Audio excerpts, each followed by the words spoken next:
5, 4, 3, 2, 1.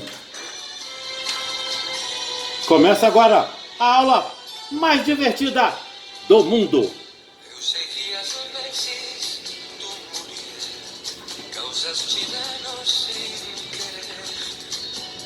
E quem pediu a música de hoje, por favor, senhores, não briguem comigo, eu fiz uma alteração no pedido musical, tirei lá de trás a Raimunda Viana, do Ceará, e coloquei mais uma música para a dona Raimunda do Ceará, porque ela tinha pedido um abraço para o amigo João Nascimento de Nova York, e eu não entreguei o abraço. Então, tá aí, Raimunda, a música que você pediu, e tá aí, João Nascimento de Nova York. A música também é para você.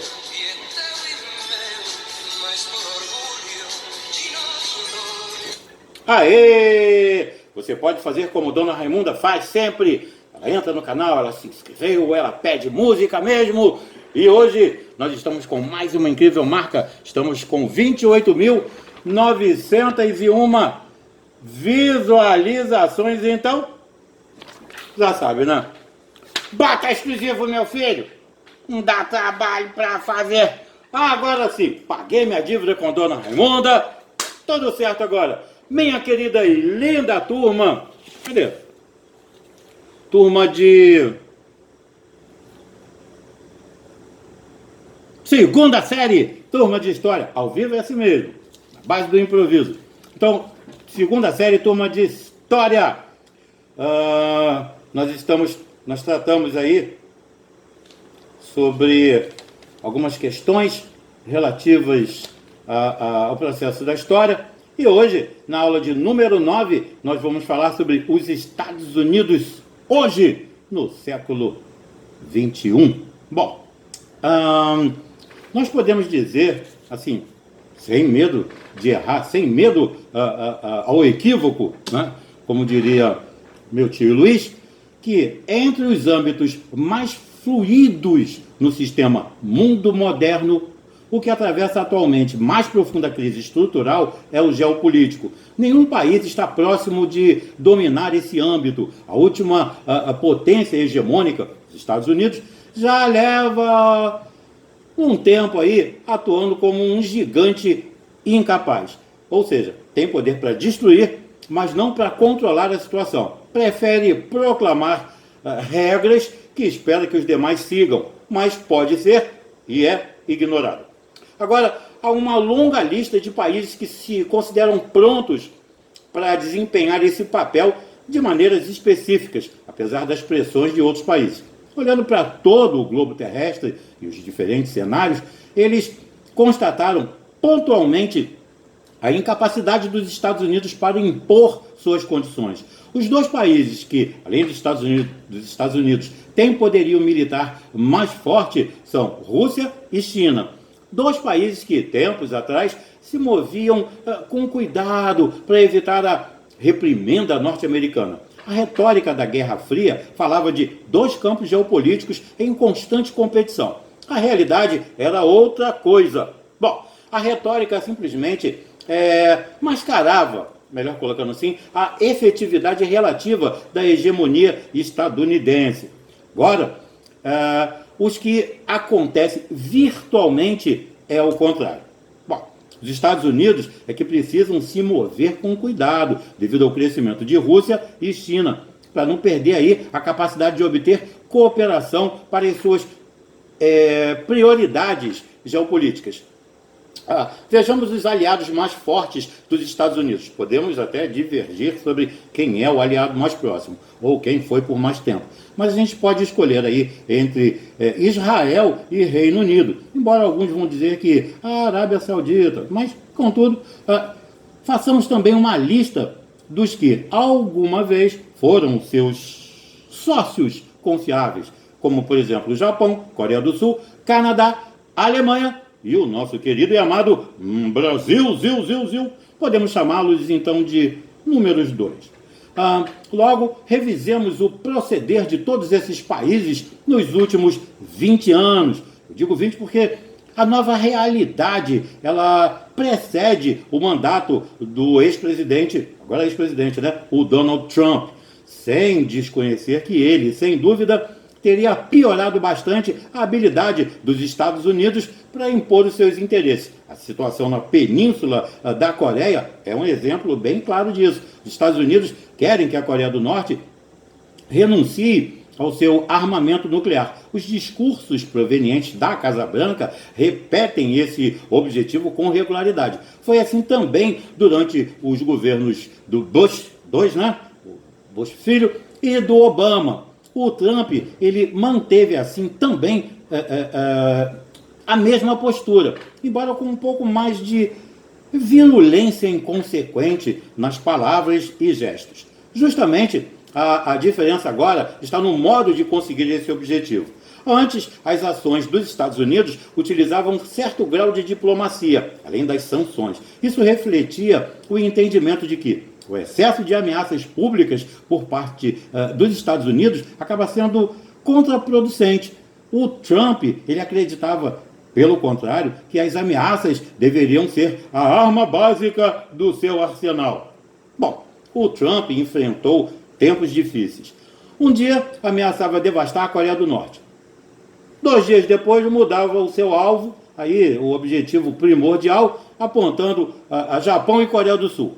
Ele dizia que não pagam o suficiente pelos custos derivados de uma contínua presença estadunidense armada nesses países. Assim, entre o ir e o vir das duas posturas estadunidenses, nem Japão, nem Coreia do Sul se sentem totalmente seguros e protegidos. Japão e Coreia do Sul vêm lidando com seus temores e incertezas de modos opostos.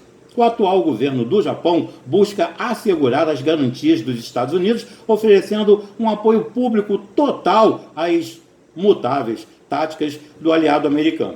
Confia, portanto, em satisfazer os Estados Unidos, receber as garantias que espera obter. Já os sul-coreanos, eles apostam numa tática bastante diferente. Empreende de modo bastante aberto um novo cenário de relações mais próximas com a Coreia do Norte, o que, em grande medida, contraria os desejos dos Estados Unidos. E, com isso, confia em esfriar o conflito com os norte-coreanos, o suficiente para que Pyongyang também acalme seus ânimos. Não se pode prever quais dessas táticas poderão desestabilizar a posição dos Estados Unidos. Mas a verdade é que hoje, em pleno 2021, Washington não está em posição de mando, tanto que Japão e Coreia do Sul estão buscando silenciosamente armas nucleares para fortalecer sua posição. Uma vez que não sabem, não podem saber, na verdade, qual será a postura norte-americana a médio ou a longo prazo. A volatilidade da postura dos Estados Unidos debilita ainda mais o seu poderio, devido às reações que acaba gerando. Isso aí a gente está falando ainda do Trump, ok? Todos os atos, o que ele acabou repercutindo por aí afora. Nós observamos situações mais complexas dentro do chamado mundo islâmico, em particular no caso da Síria. Cada uma das potências importantes aí da região, ou as que lidam com a região, tem um diferente inimigo primordial, ou inimigos primordiais. Para a Arábia Saudita e Israel, no momento, esse inimigo é o Irã. Para o Irã, é os Estados Unidos. Para o Egito, são os muçulmanos. Para a Turquia, os curdos. Para o regime iraquiano, são os sunitas. Para a Itália, no momento, é a Al-Qaeda, que está tomando aí, tornando impossível controlar o fluxo de imigrantes. E assim, seguimos. E para os Estados Unidos? Quem sabe? Esse é o medo que preocupa todos os demais, ainda mais no momento em que os Estados Unidos parecem ter duas prioridades bastante diferentes. Um dia parece priorizar a insubordinação norte-coreana aos imperativos estadunidenses. No outro, ameaça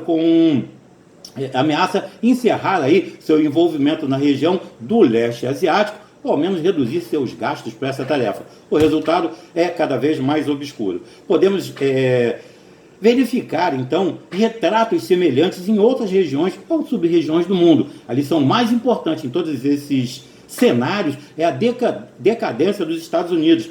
a quem está sendo difícil criar as bases para um novo tempo de hegemonia. Assim, o mundo se sujeita a um caótico reequilíbrio, zigue-zagueante de forças, tal volatilidade ou instabilidade que eu estava falando no início.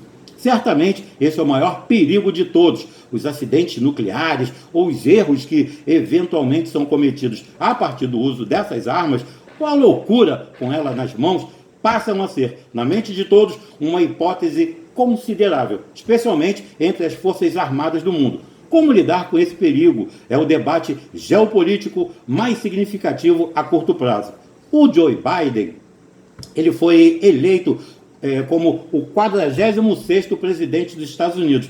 E a vitória foi anunciada ali após aquelas projeções de institutos e meios de comunicação indicarem a vitória do Joe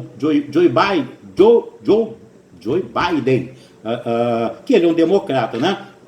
Anunciou lá na Pensilvânia. Com isso, o Biden ultrapassou os 270 delegados no colégio eleitoral. O presidente Donald Trump, derrotado, ele não reconhece esse resultado e continua dizendo que vai recorrer à justiça. Sem apresentar provas, o Trump reclama de uma suposta fraude na apuração de alguns estados em que perdeu. Até agora, em pleno abril de 2021, nenhuma autoridade reportou qualquer irregularidade na contagem desses votos. O fato inexorável é que a derrota do Trump terá, sem dúvida, o impacto da maneira como o Jair Bolsonaro, presidente do Brasil, se comporta em suas relações com o Congresso, o STF, a mídia, contas de Twitter e partidos políticos. Até recentemente, com uma leve repaginada nos últimos meses, ele seguia a tática de confronto do colega americano. Com a derrota desse modelo e com a reeleição sempre em mente, é provável que Bolsonaro tente construir mais canais rumo ao centro. Isso já é dado como certo. Então, não se esquecendo que nós não estamos em férias, e sim em quarentena, eu peço que tenham muito amor, muito carinho e muita paciência com todos que estão ao seu redor, e em nome da Sociedade Educacional Curupaiti, eu agradeço a presença de todos e espero que fiquem bem e até um próximo momento. O meu, muito obrigado.